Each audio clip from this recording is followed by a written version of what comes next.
Take a 1-inch size ball of dough and begin to roll it out.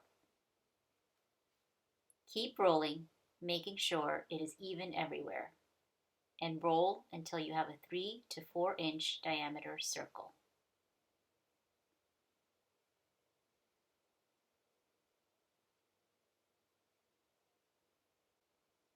Place your filling in the center of the circle and close it up by pulling from each side and pinching it closed all the way around.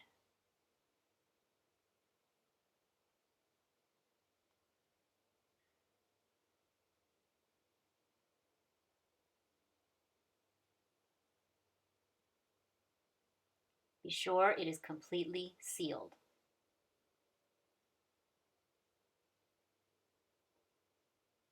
Starting from one end, tuck the edge down and pinch.